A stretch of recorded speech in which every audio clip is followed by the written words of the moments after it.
को मेरा बहुत बहुत अभिवादन प्रणाम। जैसा आप जानते ही हैं, हम भगवद गीता के 7वें अध्याय जिसका नाम भगवत ज्ञान विज्ञान योग है को निरंतर ले रहे हैं। आज हम 11वें श्लोक का जो अंतिम भाग रह गया था उसकी पूर्ति करेंगे। उसके बाद आगे का विवेचन है। जैसा आपको विदित है, इस श्लोक में भगवान कृष्ण ने अपने कई अदृश्य रूपों का वर्णन किया। जल में रस हूँ और भी कई बातें थी। ओमकार हूँ, तपश्चर्या, तपस्या में तप हूँ। इसी में आगे इसी क्रम में भगवान कृष्ण कहते हैं, वासना रहित कामना रहित प्राणियों में बन। वासना रहित और कामना रहित प्राणियों में बन। अब प्रश्न ये है, अगर इसको हम समझें, वासना और कामना रहित क्यों है? मतलब कहने का ये है कि वासना और कामना की वजह से बल पर क्या असर पड़ता है, तभी तो कहा, वरना इसकी क्या आवश्यकता थी। ये समझे, जहां कहीं भी काम वासना होगी और जहां कहीं भी वासना होगी वहां पर वीरता दिखाना थोड़ा सरल है।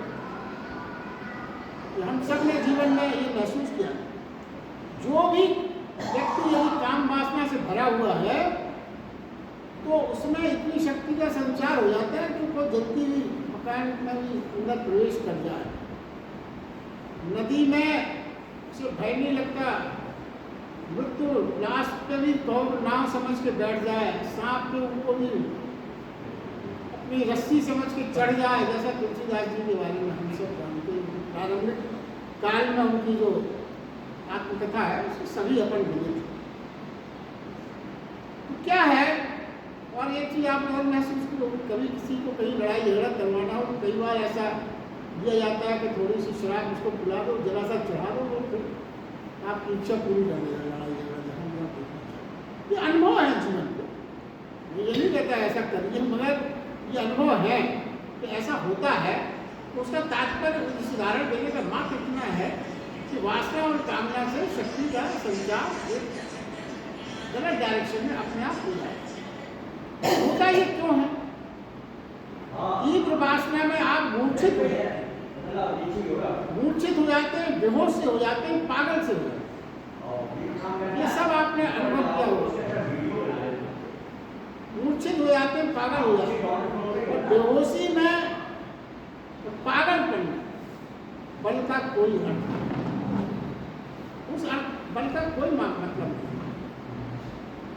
जैसे एक दौड़ में कुछ लोग दौड़ रहे थे, एक व्यक्ति गाँव की बात है, फर्स्ट आ गया, तो उसने कहा कि अरे आप बहुत अच्छा दौड़े। अरे बोले दौड़े तो ठीक है, पहले ये बताओ कुत्ता किसका था जो मेरे पीछे लगा दिया।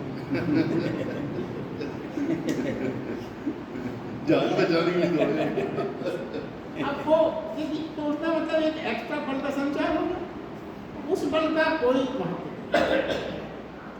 तो देखिए अब यहाँ पे क्या है, यहीं पर वो ये कहते हैं, इसका मतलब काम वासना जो है उसको भगवान कृष्ण ने जीवन से क्या अलग कर दिया। वो कहते हैं कामना रहित और वासना रहित बल में हो। हमारे जीवन में काम वासना का तो बड़ा महत्व है, क्योंकि संतति चलना, सृष्टि का आगे बढ़ना, उसके लिए तो ये एक नितांत आवश्यक है संतति और सृष्टि को चलाने के लिए। क्या कहते हैं, तो इसका इस कमी का भगवान कृष्ण अगले ही क्षण दूसरा उत्तर फौरन दिया। वो क्या कहते हैं, जो धर्म से भरा है उसकी काम वासना भी। अब ये बड़ा उल्टा सा लगता है। गीता में यही है कि अगर आप इन रहस्यों को समझेंगे तो उसका आनंद फिर अलग है। उल्टा इसलिए लगता है सुनकर कि बलवान के लिए ऊपर तो कहा जो कामना से रहित है उसका बल में हूँ। यहाँ पर वो कह रहे हैं कि धर्म से भरा हुआ मैं काम वासना भी मैं हूँ। तो प्रश्न ये होगा कि फिर काम वासना, भगवान कृष्ण ऐसा क्यों कहा जो धर्म से भरा है उसकी काम वासना न हो?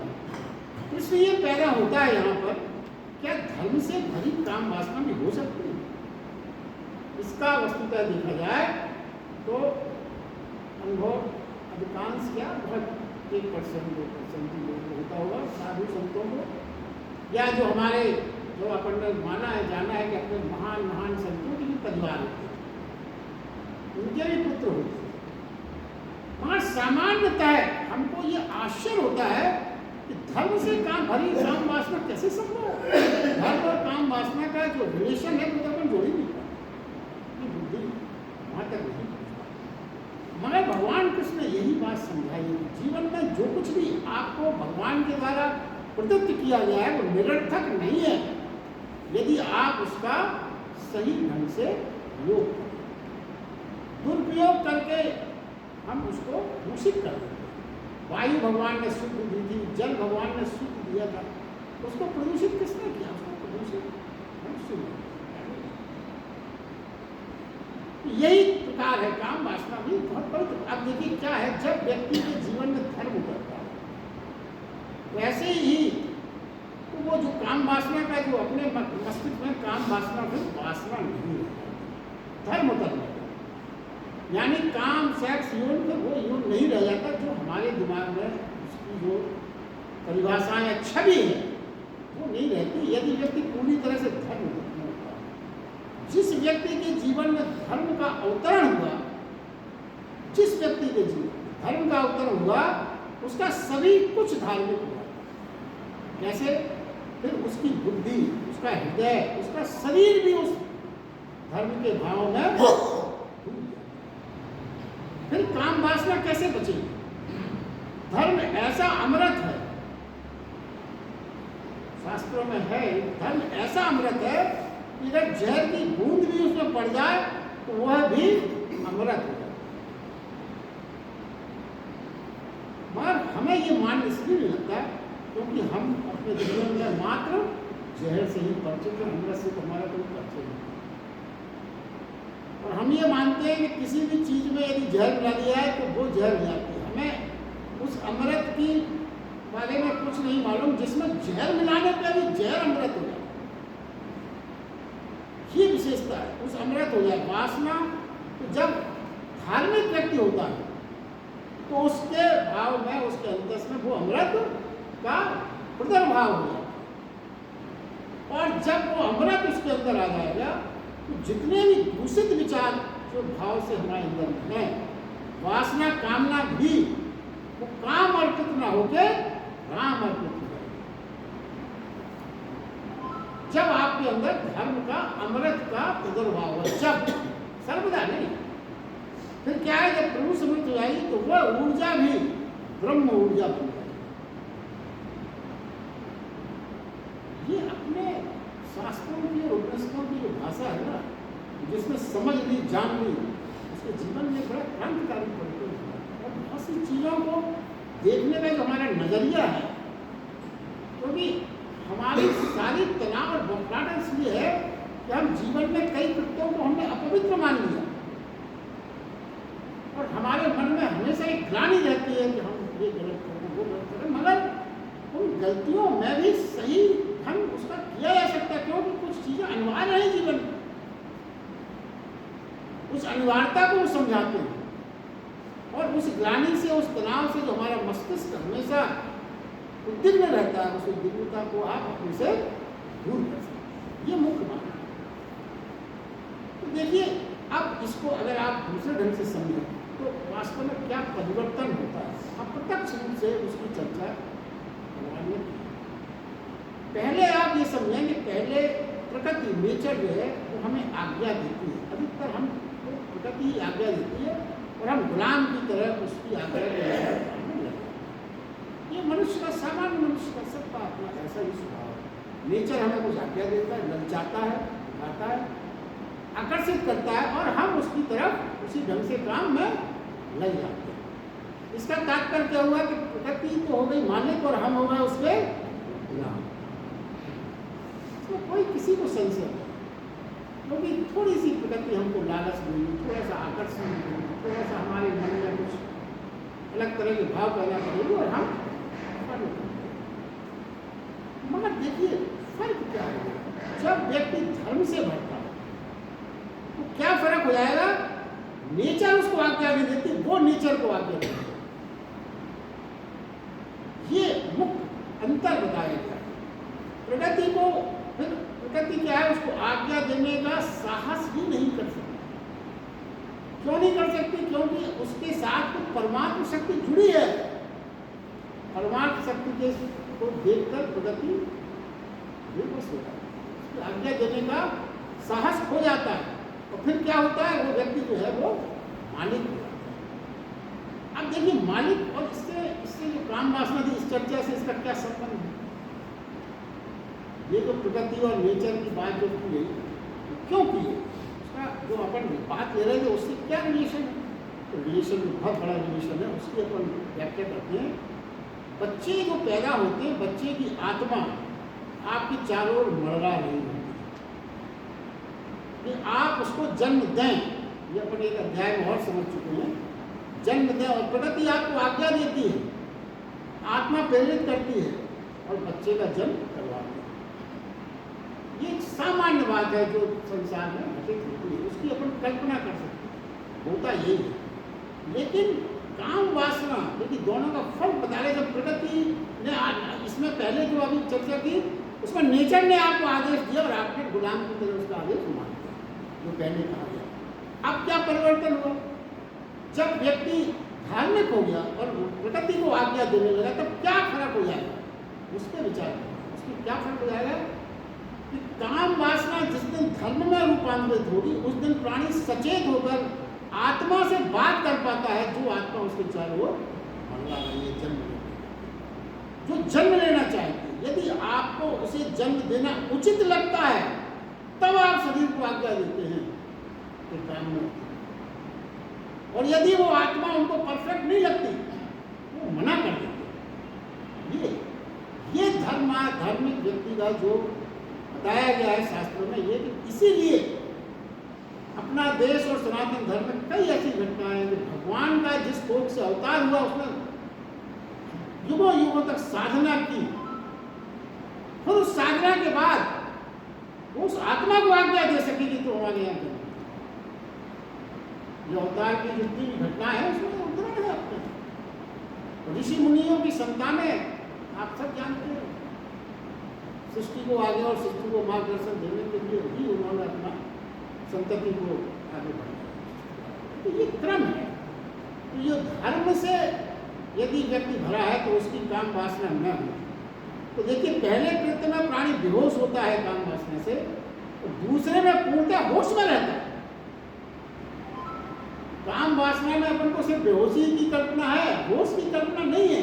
मगर वो कहते हैं धार्मिक व्यक्ति पूर्णतः होश में रहता है, शरीर का उपयोग वो मात्र उपकरण की तरह करता है और मालिक होता है।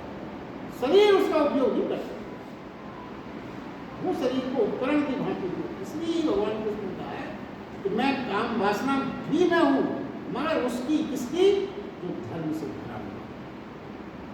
अगले श्लोक में भगवान कहते हैं, जो भी सत्व गुणों से उत्पन्न भाव हैं, सत्व गुण से उत्पन्न भाव है, और जो भी रजोगुण तमोगुणों से उत्पन्न भाव है, उन सबको तू मेरे से ही होता हुआ जान, ऐसा जान, तू सब मेरे से ही है।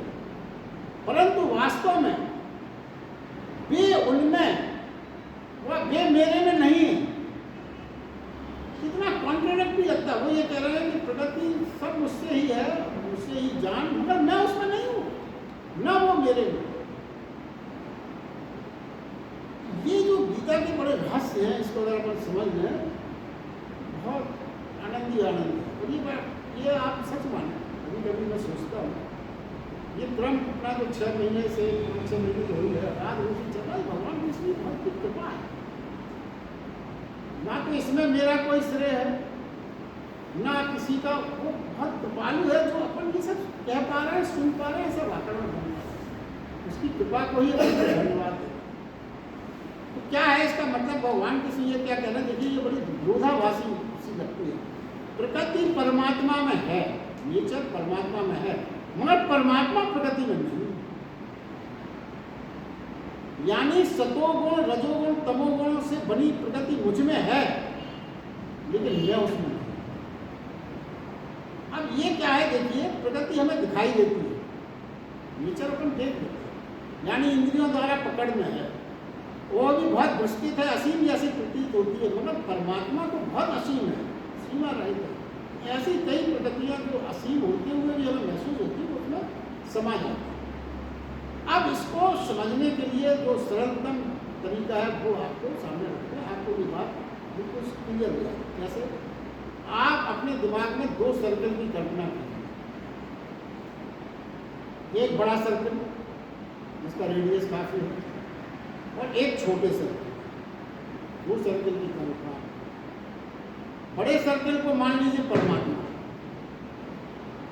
छोटे सर्कल को मान लीजिए प्रकृति। निश्चित रूप से छोटी होगी, हमें परमात्मा से सर्कल तो बड़े रखना पड़ेगा। अब देखिए जो यहाँ हमने कहा वो आपको मैथमेटिक्स के हिसाब से समझाने का समझने का, छोटा वृत्त बड़े में हो जाएगा, कोई दिक्कत नहीं। बड़ा वृत्त बहुत बड़ा है, छोटा सा है, आप उसको उसके अंदर सेट कर सकते हैं, मगर छोटे वृत्त में बड़ा वृत्त नहीं हो सकता। यही भगवान को प्रकृति मुझ में है मगर मैं प्रकृति में नहीं हो सकता। जैसे लहरें सागर में हैं, सागर में है, सागर ही में लीन हो जाएंगे, मगर समस्त सागर उन लहरों में समाहित नहीं हो सकता। वो लहरों की औकात नहीं है तो पूरे सागर को अपने में समाहित करना। भले ही लहरों में सागर है, निश्चित है, पूरा सा यही भगवान है। इससे पूरी बात स्पष्ट हो जाती है, जो भगवान कह रहे हैं वो असंभव नहीं है। तो पढ़ने में पहली दृष्टि में बड़ा विरोधाभासी लगता है, ये कैसे संभव है? मैं मुझ में सब है और मैं किसी भी नहीं, मुझ में प्रकृति है मगर मैं प्रकृति में नहीं, ये जो उन्होंने कहा। तो देखिए क्या है, और एक को ढंग से सोचे, विराट में क्षुद्र हो सकता है, बड़े में छोटी चीज हो सकती है, मगर क्षुद्र में विराट नहीं हो सकती। इस पर सिद्धांत के रूप से समझे जा सकते। छोटी चीज में बड़ी चीज में छोटी चीज समाहित हो सकती है, बड़ी चीज छोटी में कैसे समाहित होगी? फिर जब परमात्मा में प्रवेश कर गया तो प्रकृति उसमें होगी। देखिए अब फर्क क्या है, प्रकृति में होना कोई गलत बात नहीं है, मगर वो प्रकृति यदि परमात्मा के सर्किल में प्रवेश कर गया, मगर जो प्रकृति के साथ खड़ा रह गया परमात्मा में उसमें नहीं, जो जिसने अपना पूरा मनोभाव सिर्फ प्रकृति तक ही सीमित रखा, अपनी सोच को प्रकृति नेचर तक ही सीमित रखा, मतलब वो छोटे सर्कल से मैं ही रहा बाहर, उसमें परमात्मा का प्रवेश नहीं हो सकता। अगर वो नेचर में ही उलझा है, पार्ट तो रहता है। देखिए आपने कहा एक पार्ट तो है समुद्र में, लहर है, पार्ट है, लहर में समुद्र का थोड़ा पार्ट है। लेकिन वो यही तो कह रहे हैं भाई, बिना उनके तो संभव नहीं आपका जीवन, मगर जो पूरी शक्ति का संचार जो आप में है वो नहीं हो सकता। भाई बिना उनकी शक्ति के तो उनका प्रभाव आपके अंदर नहीं है, तो आप एग्जिस्टेंस ही नहीं सकते। यही तो वो कह रहे हैं, मेरी वजह से ही लहर का एग्जिस्टेंस है। आप प्रगति के घेरे में भी हैं, परमात्मा घेरे में नहीं है, तो अभी आपका प्रगति में भी एग्जिस्टेंस मेरी वजह से तो है, नहीं तो आप प्रगति में भी नहीं हो सकते।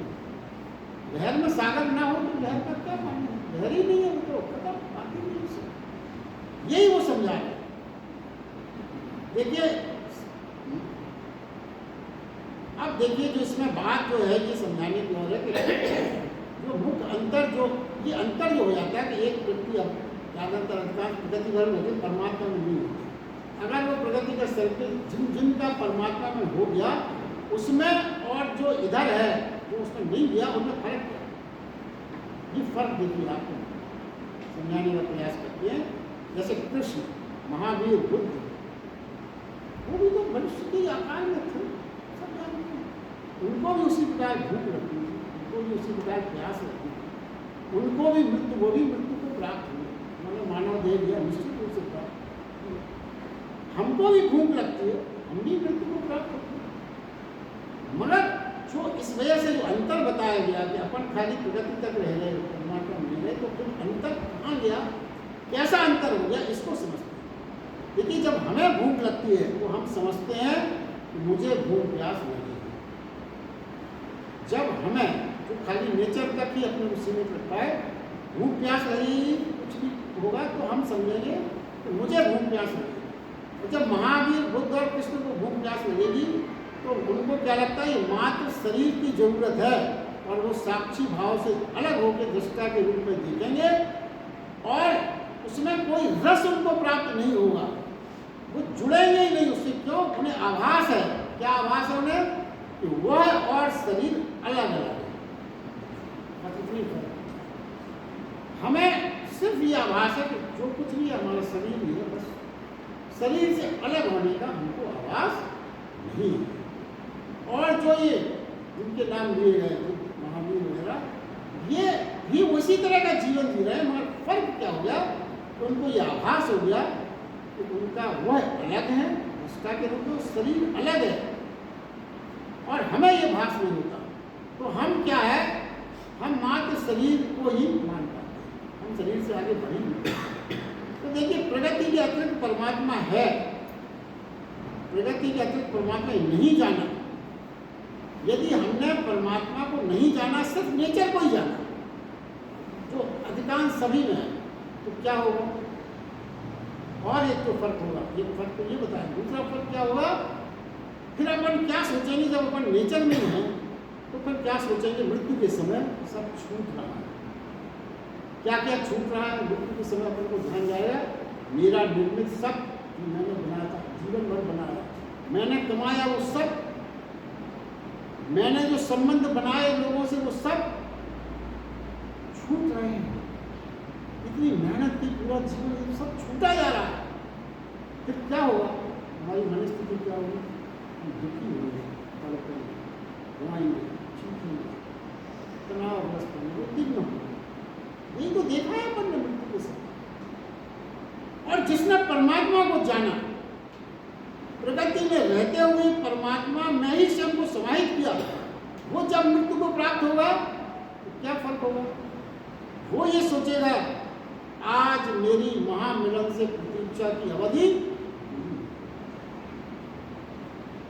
जो परमात्मा से जुड़ गया वो ही सोच पाएगा।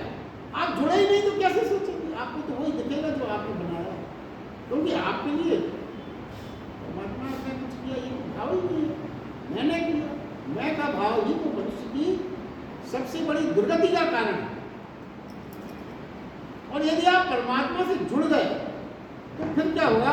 आपको ये लगेगा मृत्यु के समय कि महामिलन की प्रतीक्षा हुई, ऐसा आनंद प्राप्त हुआ, ऐसा अनुभूति होगी कि प्रभु से मिलन होने जा रहा है और घर वापसी होगी। क्योंकि संतत्व में यही तो आता है कि मैं तो आत्मा हूं, मेरा असली घर तो परमपिता परमात्मा का है, दूसरा है। तो घर वापसी के समय अपन को कितना आनंद होता है। कहीं भी चले आए आप, कश्मीर का, इंग्लैंड का, कहीं भी फॉरेन, जैसे कुमार सानिया जी बाहर गए थे, मैं यहाँ घर लौट के आए तो उनको आनंद प्राप्त हुआ। आज उनसे बात हुई, कहते आदमी बड़े आराम से सो रहे। घर वापसी, ये जो घर वापसी का आनंद है, ये अपन ने सब किया। मगर यहाँ जो घर वापसी की बात कही गई है, वो उस परम सत्ता के, परम धाम की, जहाँ अपना वास्तविक घर है।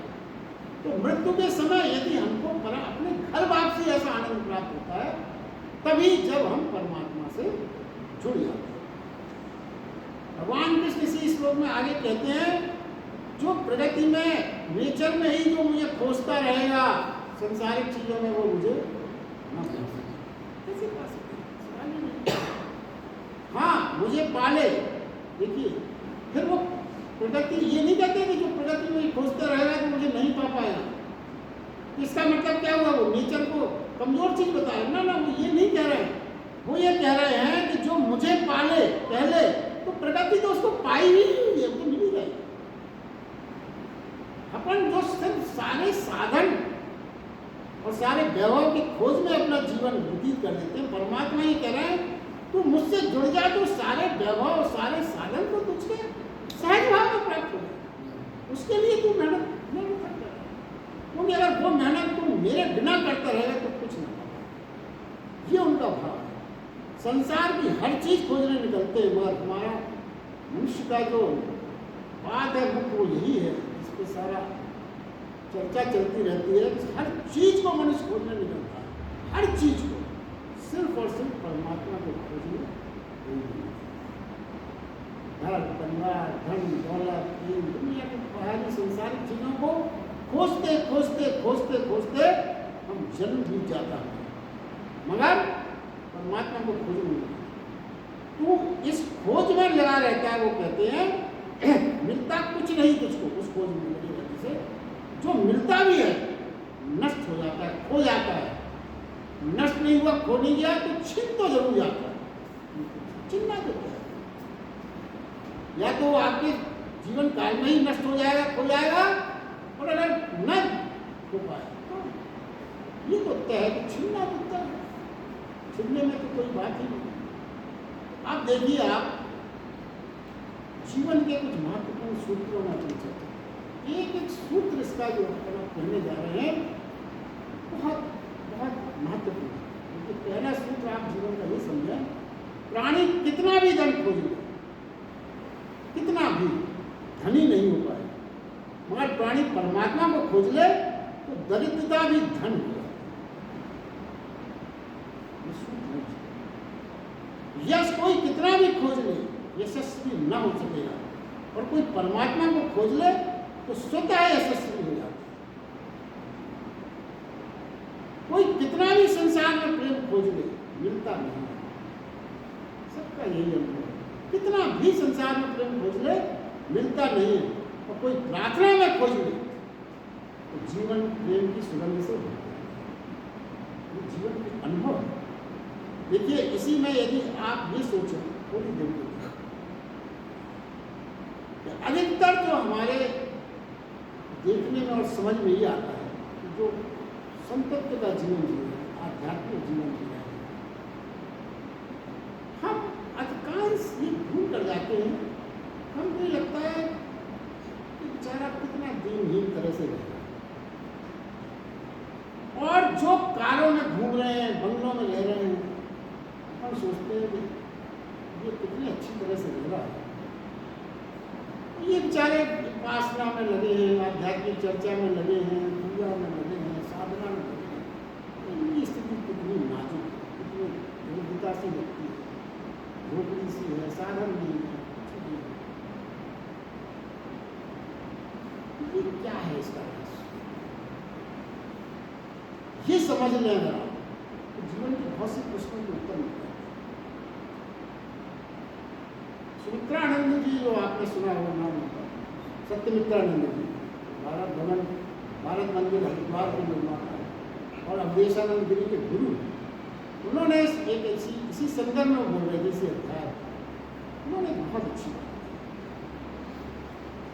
उन्होंने कहा जो संतत्व का जीवन जीता है, धार्मिक जीवन जीता है, उसको क्या मिला?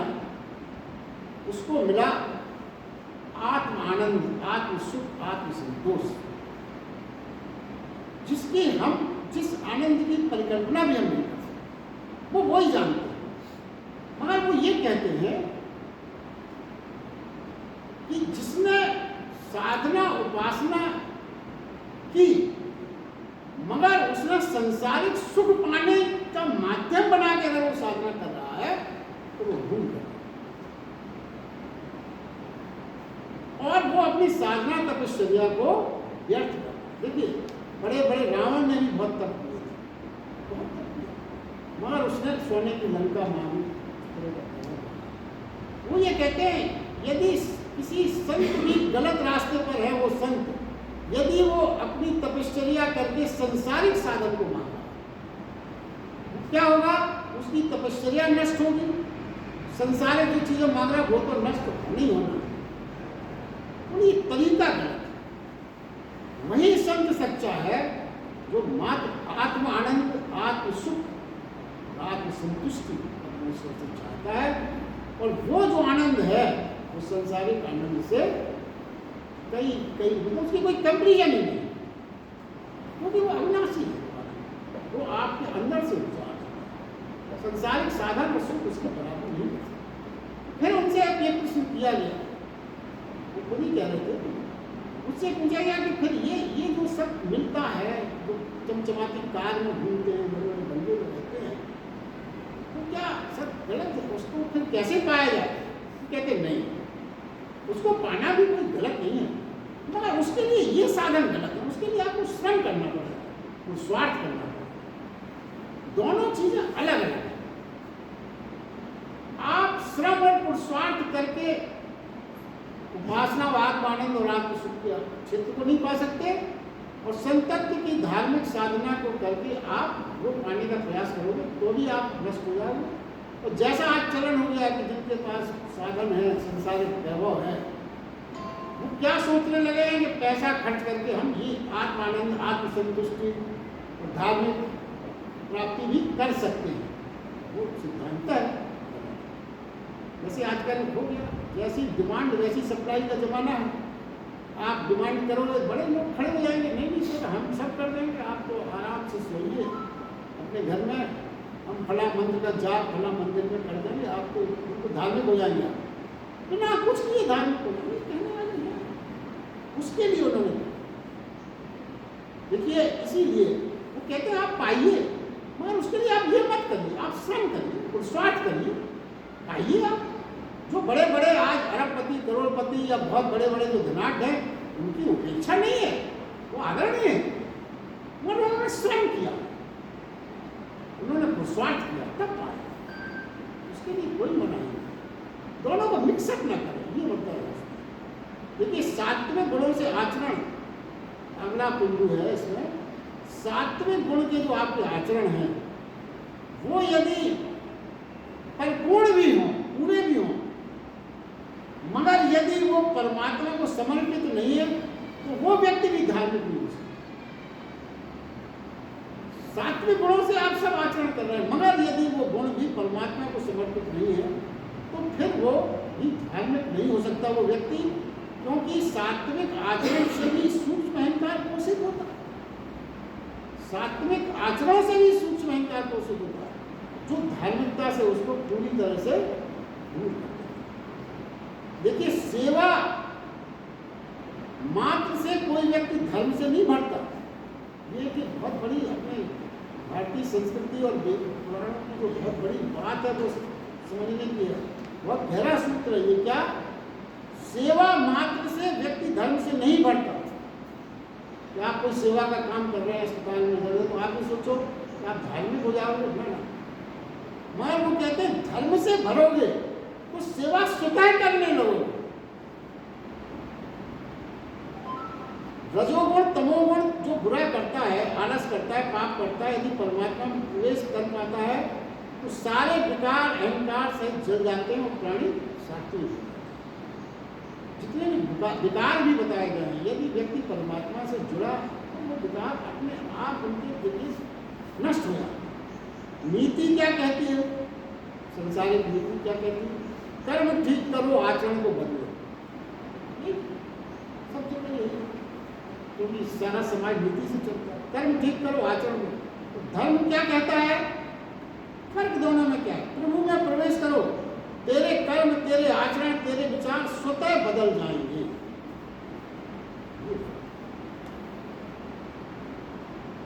अब देखिए, परमात्मा की ओर नजर उठाने मात्र से परिवर्तन प्रारंभ हो जाता है। तो परमात्मा की ओर से नजर उठाने का मतलब ये है कि आप एक कर्तापन के अहंकार से मुक्ति होना प्रारंभ हो जाती है, क्योंकि आपने हर चीज को परमात्मा से जोड़ लिया।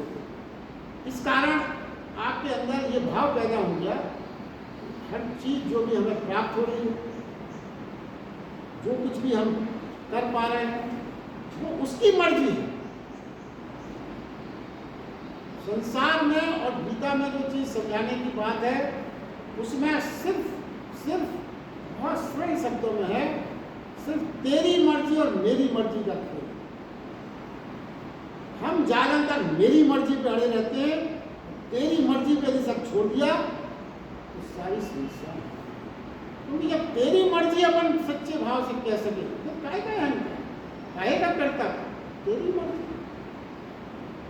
अच्छा हुआ, बुरा हुआ, ठीक हुआ, नहीं हुआ, हमारे सोचे अनुसार हुआ, ना हुआ, तेरी मर्जी। फिर ना कोई तनाव है, ना कोई पीड़ा है, ना कोई चिंता है। मगर ये इसके लिए बहुत साधारण नहीं, परिवर्तन बहुत बड़े परिवर्तन किया सहज भाव से, कह देने से नहीं होता, कह देने से नहीं होता, कहना तो बहुत सरल है। हम तो अधिकतर लोगों से कह देते हैं आपकी मर्जी सरकार जैसा, तो अंदर से थोड़ी होता है, अंदर एक अहंकार बैठा है, काय की इसकी मर्जी, जो मेरी मर्जी होगी मैं करूँगा। अरे अहंकार तो पीछे वहाँ भी बैठ रहा था, जब आप माला कर रहे होते तब कर रहे होते वहाँ भी खड़ा था, देख तो देख तू ही वह कर पा रहा है, ये माला तू ही कर पा रहा है, ये अनुष्ठान तू ही श्रेष्ठ है, खड़ा रहता है पीछे अहंकार भी बताना, छोड़ता नहीं आता। आगे भगवान कृष्ण ये कहते हैं कि सात्विक और राजसिक तीनों गुणों से संसार मोहग्रस्त, सत्य रजो और तमो तीनों गुणों से संसार मोहग्रस्त है, उसी से सब हो रहा है। और इन तीनों गुणों से जो परे है यानी गुणातीत है, मुझ अविनाशी को तत्व से वही जान पाता है जो इन तीनों गुणों से परे है।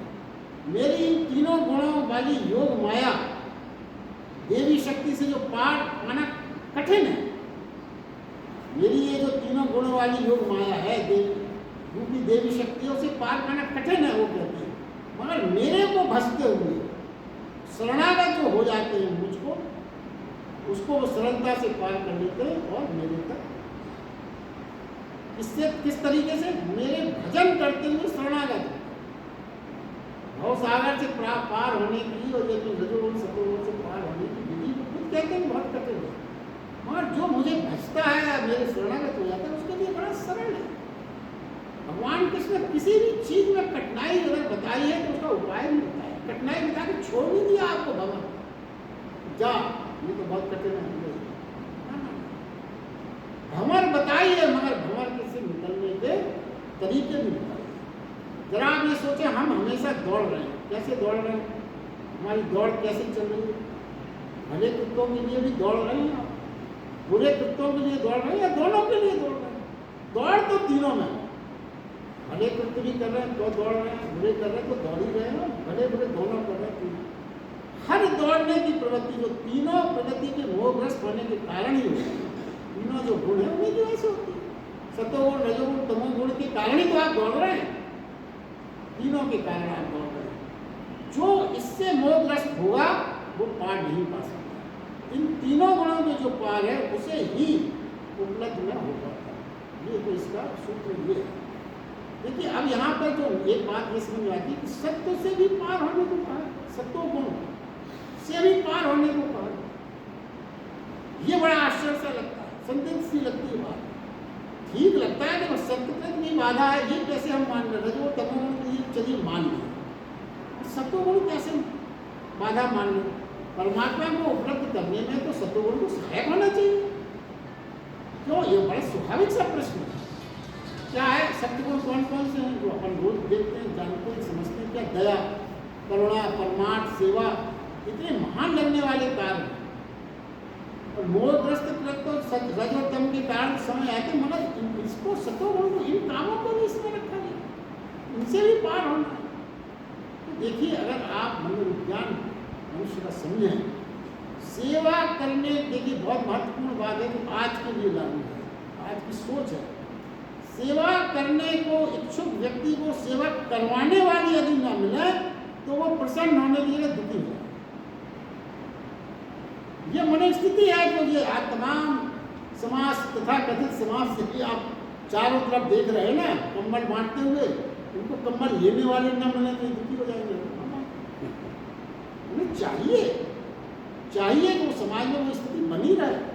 वो कहते हैं यदि सेवा करने को इच्छुक व्यक्ति को सेवा करवाने वाले ना दिखे, ना मिले, उसे तो प्रसन्न होना चाहिए कि समाज कितना संपन्न हो गया, कि आज किसी को इस तरह की सहायता की आवश्यकता नहीं है, प्रसन्न होना चाहिए उसको, मगर वो प्रसन्न नहीं हुआ, हमने क्या करें।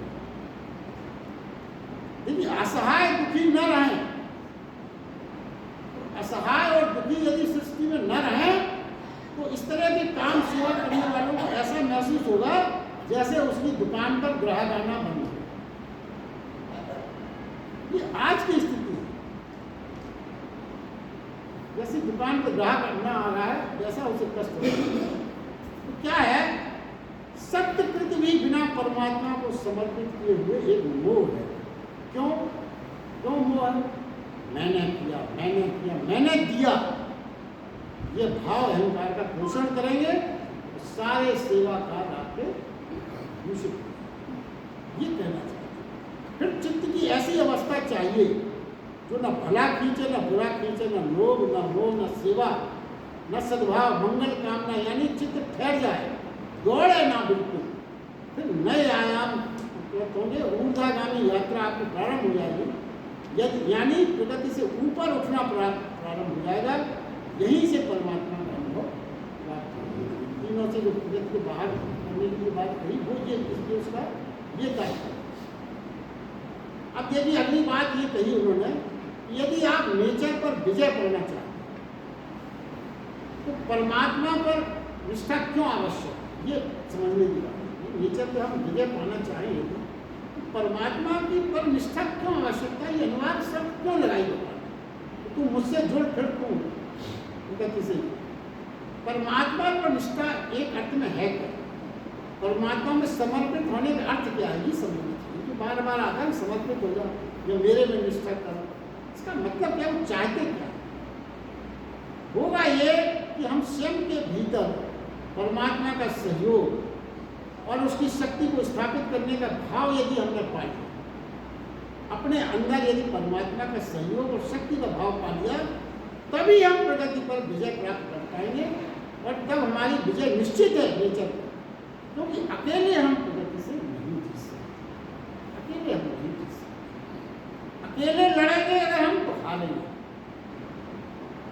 उसमें प्रतिष्ठित होकर, मतलब परमात्मा में प्रतिष्ठित होकर यदि लड़ेंगे तो प्रगति तो फिर हारी हुई है, जीतते ही नहीं होगा।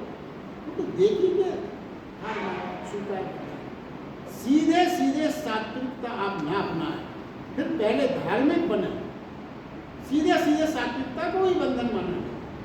तो क्या कहते हैं, पहले धार्मिक बने, प्रभु को समर्पित हो, फिर आप स्वतः बिना चेष्टा के सात्विक हो जाए।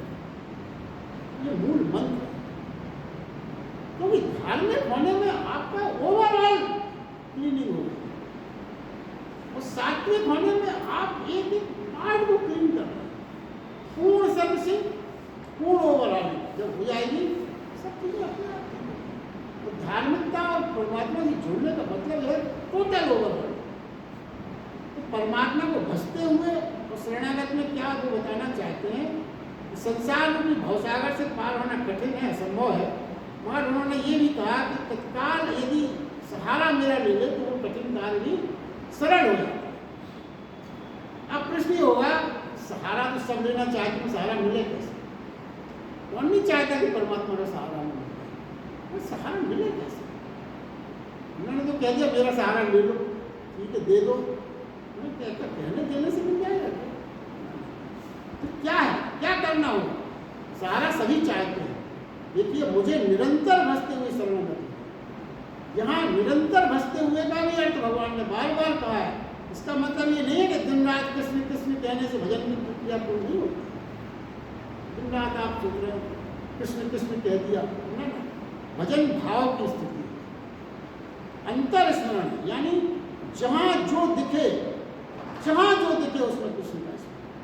फूल खिले, फल खिले, भोजन करने बैठे, भूख भी लगे, विश्राम करने जाएं, तो भी मात्र कृष्ण का, उसकी कृपा का दर्शन, उसकी उपस्थिति की अनुभूति, श्रम में भी और विश्राम में,